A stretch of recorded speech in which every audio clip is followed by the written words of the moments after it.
Hello class 10 sample question paper session 2024 to 25 maths basic question. Okay, all the best for your maths exam.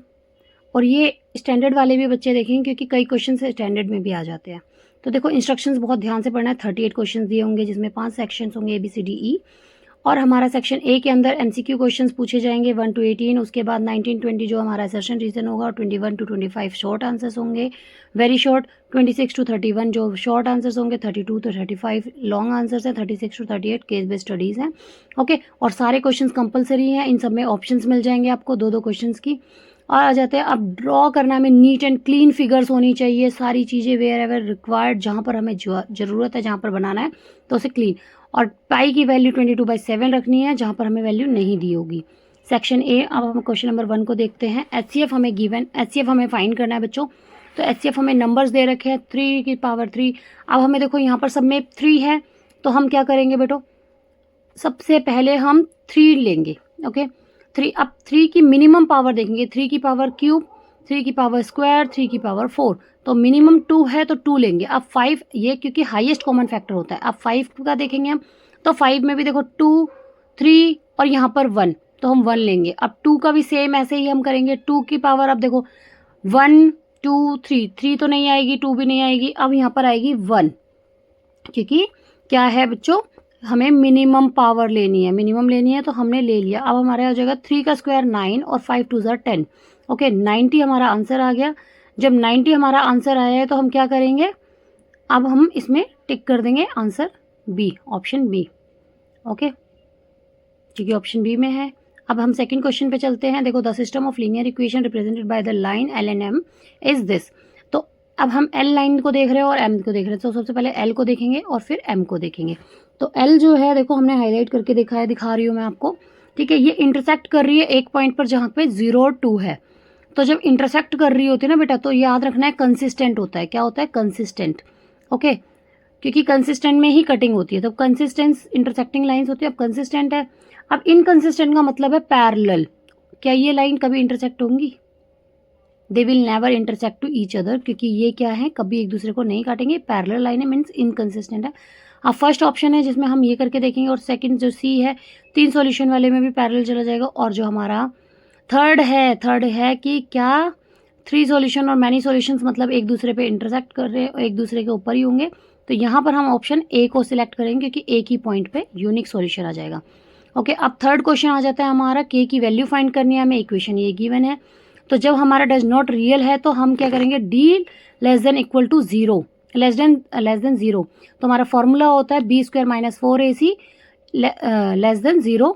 तो -5 square -4k1 less than 0.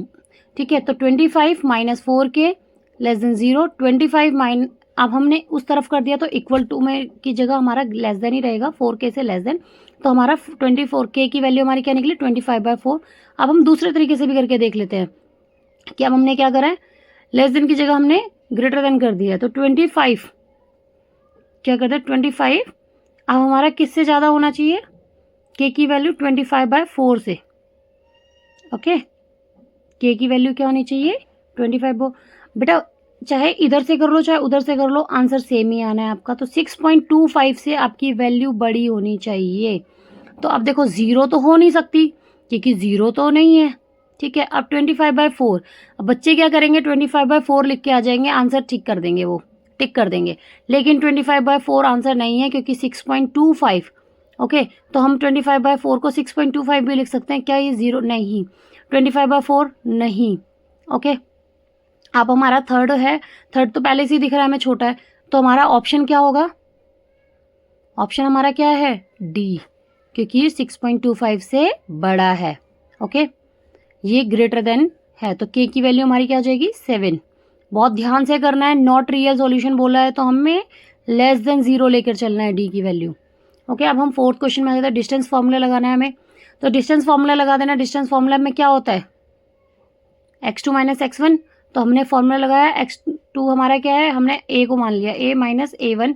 तो अब हमारा square plus same ऐसे ही मैंने b वाले में भी पुट कर दिया. तो a + a का स्क्वायर प्लस b + b का स्क्वायर अंडर रूट में है. तो 2a² + 2b² रूट अब देखो, अब आपका 2 का स्क्वायर करो 2a का स्क्वायर, तो अब हम 2a स्क्वायर नहीं लिखेंगे, हम इसको क्या करेंगे 4a स्क्वायर करेंगे। क्या हो जाएगा ये 4a square plus 4b square. तो जब 4 है तो 4 बाहर ले लेंगे हम, जब हम कॉमन लेंगे तो कॉमन में क्या आ जाएगा बेटा, 4 किसका स्क्वायर है 2 का, तो 2√a square plus b square. तो हमारा सी ऑप्शन करेक्ट है। ओके, अब हम चलते हैं 5th क्वेश्चन पे। इन द गिवन फिगर, तो पी क्यू और पी आर जो हमें टेंजेंट्स दे रखे हैं सर्कल्स के at centre O, if Q P R, angle P हमें गिवन है 35, तो क्यू ओ आर हमें निकालना है इज इक्वल टू, तो अब हमें क्या करना है, ये टेंजेंट्स है।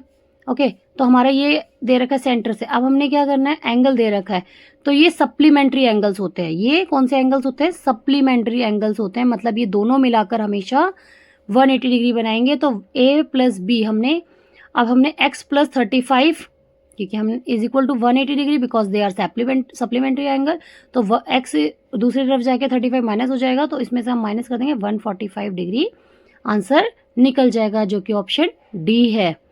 ठीक है, केयरफुली करना है बच्चों और वीडियो को एंड तक देखना है, जिससे कि आपकी सारे MCQs बिल्कुल करेक्ट जाने चाहिए। ओके, क्योंकि आमने सामने की जब हमारा क्वाड्रिलेटरल होता है ना, जब हम ऐसे बात करें तो क्योंकि 90 डिग्री बना रहे हैं, तो वो जो आमने सामने का होगा सप्लीमेंट्री होता है। ओके, अब देखो क्वेश्चन नंबर 6, ट्राइंगल गिवन है हमें, कॉन्ग्रेंट्स है पी ABC PQR, तो अब हमें दे रखा है, ठीक है, क्या दे रखा है AB अपॉन में PQ आ जाएगा बच्चों, और देखो BC अपॉन में QR आ जाएगा। ओके, और अगर हम करें, अब देखो हमें क्या दे रखा है, क्या क्या वैल्यू गिवन है, तो अब हम क्या करेंगे बताओ, करके देखो जल्दी जल्दी। तो हम क्या करने वाले हैं बेटा, ए बी हमें फाइंड करनी है क्यू आर, तो ए बी हमें गिवन है, तो इन्होंने क्या बोला, ए बी जो है 3AB जो है वो 2PQ के बराबर है, तो हम इसको सॉल्व करेंगे कि हमें इन्होंने हिंट दे रखा है, तो हम क्या करेंगे 2/3 हो गया, इट मीन्स 2:3 में है, तो हमारी वैल्यू हम 2/3 लिख सकते हैं। ओके, तो ए बी अपॉन में PQ हम इसको 2/3 लिखेंगे, और BC हमें गिवन है, इन्होंने 10 दे रखा है। ओके, तो अब हम क्या करेंगे 2PQ अपॉन में 3, अब मैंने AB की वैल्यू निकाल ली, फिर PQ निकाल लिया, फिर अब क्या हो जाएगा BC अपॉन में QR, अब देखो PQ से PQ कट जाएगा, 2/3 आ जाएगा। इस तरीके से भी कर सकते हो, नहीं तो वो तरीका जो मैंने आपको बताया वो भी कर सकते हैं। अब 10 अपॉन में QR, क्रॉस मल्टीप्लीकेशन कर ली, अब क्या हो जाएगा 2QR, ठीक है, और इज इक्वल टू 30 हो जाएगा, QR is equal to 30 upon में 2 हो जाएगा, कटिंग होकर हमारा आंसर आ जाएगा 15। ठीक है बच्चों, अब 7th क्वेश्चन में जाते हैं। 3 cot A is equal to 4, तो cot A is equal to हम क्या लिख सकेंगे बताओ जल्दी से, तो हम नेक्स्ट उसमें मल्टीप्लाई हो रहा है 3, तो उधर जाके डिवाइड करवा देंगे, तो 4/3 हो जाएगा। अब हम साइड में ट्राइंगल बना के देख लेते हैं, क्योंकि 90 डिग्री का होता है। हमारा याद रखना है, जो मैंने बद्री प्रसाद वाला फॉर्मूला करवाया था, पंडित बद्री प्रसाद हर हर बोले, वो वाला क्वेश्चन सॉल्व कर लेना है। और बच्चा देखो, अब यहाँ पर हमें उसी के अकॉर्डिंगली बाय पाइथागोरस थ्योरम से मैंने फाइंड कर लिया है h, तो h अपॉन b होता है, जिसका आंसर है 5/4। थोड़ा स्पीड में ही करना होगा आपको एग्जाम्स में भी, ये नहीं कि आराम आराम से, क्योंकि टाइम कंज्यूम करने के लिए होता है MCQ, तो थोड़ा सा जल्दी करना है। इन द गिवन फिगर हमारा ट्राइंगल BAC दे रखा है, इज सिमिलर टू, अब सिमिलर BAC, ठीक है, इन्होंने क्या बोला BAC। अब इसके लिए अब हम इसको देख रहे हैं, देखो मैंने 2 कलर यूज़ किए हैं यहाँ पर। ओके, तो अब हमारा जो दूसरा है, अब हम कैसे करेंगे बच्चों, देखो A हमने लिख दिया BAC, अब BAC कॉन्ग्रेंट्स है किसके, BA, एंगल A जो है, एंगल A को बीच में लिखा। अब हम क्या करेंगे, अब हमें उसमें भी दिखाना है, तो हम क्या करेंगे EAD, क्योंकि एंगल कॉमन कौन है, क्योंकि एंगल कॉमन लिखना है ना बच्चों। तो देखो ये तो हमें पहले से दे रखा है 90, तो हम DA और E भी लिख सकते हैं और EAD भी लिख सकते हैं। ओके, जो ऑप्शन में गिवन है। अब देखो HCF फाइंड करना है नेक्स्ट क्वेश्चन में, क्वेश्चन नंबर 9 में, और HCF हमें गिवन है 21, और LCM हमें फाइंड करना है। ओके, हमारा फॉर्मूला होता है HCF into LCM is equal to product of numbers. तो हमारा नंबर्स 42, 420 मल्टीप्लाई में 189, तो हमने क्या करा, अब 21 है हमारा HCF, LCM हमारा ये 420 मल्टीप्लाई में 189, तो हम इसको कटिंग कर देंगे, 20 आ गया। LCM इज इक्वल टू हमारा क्या हो जाएगा, इसकी मल्टीप्लाई कर दो, हमारा आ जाएगा 2 9 2 3780। ओके, तो हमारा ऑप्शन नंबर सी हमारा करेक्ट होगा। अब आ जाते हैं हम क्वेश्चन नंबर 10 पे। ओके, तो हमें फोर्थ टर्म फाइंड करनी है फ्रॉम द एंड, एंड से। ओके, ये ध्यान रखना है बच्चों, एंड से फाइंड करना है, तो गलती मत करना, क्योंकि जल्दबाजी में बच्चे आगे का तो देख लेते हैं लेकिन ये ध्यान नहीं रखते कि कौन सा फाइंड करना है। तो हमारा एपी हमें 49 तो हम हमारी जो ए होगा वो हमारा उल्टा हो जाएगा, ठीक है, क्योंकि हमारा क्या निकालोगे, हमने पहले आगे से निकाल रहे थे, अब उल्टा निकाल के देखेंगे हम। तो डी हमारा क्या हो जाएगा 3, ठीक है, डी 3 है, तो हम क्या करेंगे -3, क्योंकि माइनस हो रहा है। ओके, और ए हमारा हो जाएगा 49। अब हमारा क्या होगा 49, 43, 46, 43। अब क्या आ जाएगा 43, 43 से एक टर्म पहले क्या आ जाएगा 40, क्या आएगा 40। ओके, अब देखो 11th क्वेश्चन में हमें क्या दे रखा है, OCA कॉन्ग्रेंट्स है OBD के, तो OCA और OBD। ओके, तो हमें ये कॉन्ग्रेंसी दे रखी है, तो OAC ए एंगल जो है वो किसके कॉन्ग्रेंट्स होगा, किसके इक्वल होगा, तो इक्वल होगा हमारा एंगल डी के। तो 58 डिग्री हुआ ना, क्यों, क्योंकि वर्टिकली अपोजिट एंगल्स है। ओके, अब एंगल बी और एंगल सी भी इक्वल होते, तो हमारा ये आ जाएगा 58 डिग्री। ओके, अब आ जाते हैं हम नेक्स्ट क्वेश्चन की तरफ।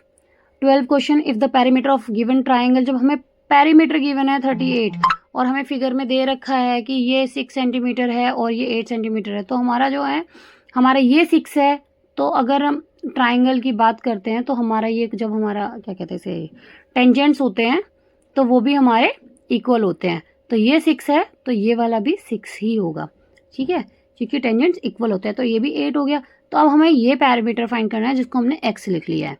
ओके, तो अब हमारा पैरामीटर ऑफ ट्राइंगल हम क्या करेंगे, देखो x + 6 + 6, हम इस तरीके से सबको प्लस करते हुए चले जाएंगे, x + 6 + 6 8 + 8 plus x is equal to, अब हमारा क्या हो जाएगा 2x। अब क्योंकि ये 38 है तो मैं 38 लिख दिया, तो 6 + 6, अब इनको ऐड कर लेंगे तो कितना हो जाएगा 12 और 16 28, 2x + 28 इज इक्वल टू 38। अब माइनस कर दिया तो 10 आ गया और x इज इक्वल टू 5 आ गया, तो इट मीन्स हमारा 5 सेंटीमीटर करेक्ट है। ओके, ऑप्शन बी करेक्ट है। ये मोस्ट इंपॉर्टेंट क्वेश्चन है, ऐसा क्वेश्चन आ सकता है, इसे करके ही जाना। ओके, नेक्स्ट है, अब देखो 1 - 10 स्क्वायर 30, 1 - 10 स्क्वायर 30 अपॉन में 1 + 10 स्क्वायर 30। तो क्या आप लोगों को वैल्यू पता है, तो 10 30 का मतलब है 1/√3, तो 1/√3 का स्क्वायर कर दिया तो हमारा 1/3 हो जाएगा। ओके, क्या हो जाएगा हमारा 1/3। तो हम इसको सॉल्व करेंगे, इसको सॉल्व करके देखना जरूर, क्योंकि जल्दबाजी में मत करना, क्वेश्चंस गलत कर दोगे। तो अब हमारा 1 - 3 1 - 1/√3 और 1 + 1/√3। अब इसको सॉल्व कर देंगे, 3 से 3 कट गया, 3 - 1 तो 2 और 3 + 1 तो 1/2। अब 1/2 किसकी वैल्यू है, अब हमें यहाँ पे नहीं दे रखा, cos 60 की वैल्यू क्या होती है, cos 60 की वैल्यू तो नहीं होती, √3/2 होती है, तो इसकी होती है अब हमारा 10 स्क्वायर 60, ठीक है, 10 60 की वैल्यू क्या है, तो अब हमारा क्या हो जाएगा, देखो cos 60, तो फर्स्ट ऑप्शन करेक्ट है। अब हमारा total surface area of solid hemisphere of radius r दे रखा है, तो हमारा क्या फॉर्मूला होगा, सॉलिड हेमिस्फेयर। अब बताओ जल्दी से, हेमिस्फेयर कैसा होता है, कटोरी की तरह, ठीक है, तो सॉलिड है तो टोटल सरफेस एरिया निकालोगे तो 4 पाई r स्क्वायर होता है, तो इसका क्या हो जाएगा 2 पाई r स्क्वायर, क्या हो जाएगा इसका 2 पाई r स्क्वायर, क्योंकि ये हाफ है। ओके, क्योंकि सॉलिड है तो प्लस पाई r स्क्वायर, क्यों, क्योंकि इसके ऊपर क्या है बच्चों, एक फाइनल है, तो 3 पाई r स्क्वायर लिखना है, सॉलिड है, अगर वो सॉलिड नहीं लिखा है तो आपका 2 पाई r स्क्वायर होगा। अब हमारा नेक्स्ट क्वेश्चन आता है प्रोबेबिलिटी ऑफ एन इवेंट जो नहीं हो सकती। तो देखो बच्चों, परसेंटेज देख के कंफ्यूज होने की, डरने की जरूरत नहीं है। देखो कैसे करना है इसको, हमारा नंबर ऑफ प्रोबेबिलिटी हमेशा क्या होती है, 0 और 1 के बीच में होती है हमेशा, ठीक है, और परसेंट में अगर मैं बात करूंगी तो हमेशा 0 से 100% के बीच में होती है। ओके, तो अब हम बात करते हैं, अब हमारा फर्स्ट क्वेश्चन देखो, अब हम कैसे सॉल्व करेंगे, तो इसके बीच में देखेंगे 0.4, तो ये तो इसके बीच में लाई कर रहा है, ठीक है, ये तो इसके बीच में लाई कर रहा है भाई, ये तो लाई कर रहा है, ये तो है इवेंट, ठीक है। अब परसेंट तो है नहीं, अब 4% सेकेंड में क्या है 4%, तो ये भी हमारा 0 to 100% के बीच में लाई कर रहा है। 0.04% ये भी हमारा लाई कर रहा है, क्या 4% लाई कर रहा है, नहीं, तो हमारा आंसर क्या हो जाएगा?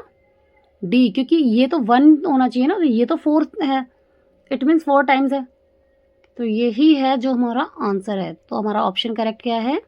ऑप्शन करेक्ट जाएगा हमारा डी, क्योंकि ये भी नहीं हो सकता भाई, क्योंकि ये तो लाई कर रहा है ना, ये भी ध्यान रखो, क्योंकि कई बच्चे क्या करेंगे 4% करके आ जाते हैं, तो 0 to 4% के बीच, 100% के बीच में लाई कर रहा है ना, तो हमारा आंसर याद रख रहा है, मैं बहुत अच्छे से इसलिए करा रही हूँ क्योंकि ये गलती कर देते हैं, 4 डी ही रहेगा। ओके, अब रूट्स ऑफ क्वाड्रेटिक इक्वेशन हमें गिवन है, अब इसने पूछा है रियल है नॉन रियल है, तो हमारा D is equal to B square minus 4ac का फॉर्मूला लगाएंगे, ठीक है, क्योंकि इक्वल टू 0 बोला है। तो अब हम क्या करेंगे, 4/3 वैल्यूज पुट करेंगे, बहुत ध्यान से वैल्यू पुट करना है और क्वेश्चन को सॉल्व करना है। अब देखो √3 है, -4 का स्क्वायर 16 हो जाएगा और √3 का स्क्वायर 3 हो जाएगा। फिर इनकी मल्टीप्लिकेशन करी 48 48 माइनस 48 0, तो 0 है तो वो याद रखना है वो रियल और इक्वल रहेगा, क्योंकि क्या होता है जब हमारी 0 है तो रियल होता है, ठीक है। और 17 क्वेश्चन में हमें बोला है डिस्ट्रीब्यूशन ऑफ मार्क्स, डिस्ट्रीब्यूशन दे रखा है इन्होंने, मीडियन क्लास फाइंड करना है, बहुत अच्छा क्वेश्चन है और इंपॉर्टेंट क्वेश्चन है, इस तरीके का क्वेश्चन पूछा जा सकता है, ठीक है। तो हमें फॉर्मूला क्या अप्लीकेबल करना होता है, n/2। तो अब हमें यहाँ पर देखना है, देखो अब कैसे, बिलो गिवन है, क्या गिवन है, बिलो, तो ये जो देखो अब 0 to 10, सॉरी बिलो 10, तो 2 बच्चे हैं, अब बिलो 20, 12 है, तो 10 वाले बैठेंगे थोड़ी ना बच्चों, तो वो भी इंक्लूड होंगे इसके अंदर, ऐसे ही 30 वाला 28 में उसमें भी इंक्लूड होगा। तो ये हमें क्या गिवन है, क्यूमुलेटिव फ्रीक्वेंसी। तो अब हमारा क्या हो जाएगा, जब ये टोटल नंबर ऑफ स्टूडेंट्स, मतलब टोटल नंबर हमें गिवन है, फ्रीक्वेंसी गिवन है, तो हम इसको n/2 करके 40, अब 40 तो 56 में लाई कर रहा है ना, तो 56 में लाई कर रहा है, तो अब हमें क्या देखना है, हमें कौन सा, अब यहाँ पे क्लास इंटरवल तो गिवन नहीं है, लेकिन हम खुद कर लेंगे, 0 to 10, 10 to 20, 20 to 30, 30 to 40, तो ये क्या आ जाएगा, 30 to 40, आंसर क्या हो गया, 30 to 40। ओके, अब आ जाता है 18th क्वेश्चन। 18th क्वेश्चन में क्वाड्रेटिक इक्वेशन दे रहे, क्वाड्रेटिक पॉलिनोमियल में हमें ये दे रखे हैं, ये हमें अल्फा और बीटा गिवन है, तो हमारा फॉर्मूला क्या हो जाएगा, x² minus alpha plus beta x plus alpha beta multiplication में, ओके, इक्वल टू 0। अब हम वैल्यूज पुट करेंगे, क्वेश्चन सॉल्व करेंगे, क्या हो जाएगा, x² अल्फा प्लस बीटा हमें क्या गिवन है, इन दोनों को प्लस करके देखो 1/5, ठीक है, और उसके बाद हमारा मल्टीप्लीकेशन कर देंगे हम इनकी। अब x², अब एलसीएम लेंगे तो देखो ये क्या हो जाएगा, 5, 1/5 हो जाएगा, क्योंकि सेम है डिनोमिनेटर। अब हो जाएगा -2/25, एलसीएम लिया मैंने 25, तो यहाँ पर 25x² minus 5x plus, sorry -2, तो अब क्या हो जाएगा, हम ये आंसर नहीं है बच्चों, अब हम 1/25 कॉमन ले लेंगे, ठीक है, तो हम ऊपर वाले को हम आंसर मानेंगे 25 माइनस x²। अब देखो जल्दबाजी में सेक्शन जो ऑप्शन ए है ना वो मत कर देना, तो ऑप्शन डी जो है वही करेक्ट होगा, क्योंकि वहां पर प्लस है, यहाँ पर माइनस है, बी केयरफुल बच्चों। अब आ जाता है हमारा next question, assertion reason. Sequences given है, ये क्या एपी है, -1 -1 -1, तो यस, बिकॉज क्योंकि ये बहुत अच्छे से जिसको कंसेप्ट क्लियर होंगे वही कर पाएगा ये क्वेश्चन, अदरवाइज नहीं कर पाएंगे, ठीक है, क्योंकि गलत करके आ जाएंगे। देखो अब -1 में 0 का डिफरेंस है ना, और यहाँ पर भी 0 का डिफरेंस है, यहाँ पर भी 0 का डिफरेंस है, इट मीन्स क्या है, ये एपी है, क्योंकि हमारा क्या एपी क्या बोलते, कॉमन डिफरेंस होना चाहिए, ठीक है। अब रीजन देखो, रीजन में क्या बोला है, an मतलब an-1, तो ये जो टर्म है इन दोनों के बीच में कांस्टेंट है, मतलब वो डिफरेंस है जो हमारा नेचुरल है, तो यस ये दोनों ही करेक्ट है। ओके, अब हम सेकंड में आ जाते हैं, इन्होंने बोला इरेशनल है, तो अब चलो हम चेक कर लेते हैं, 2 + √3, ठीक है, मल्टीप्लिकेशन करके देखी तो 2√3 + 3 आएगा, ठीक है। अब हमने देखा ये तो इरेशनल है क्योंकि रूट है, तो रूट का मतलब ही इरेशनल, तो product of 2 irrational number is always irrational.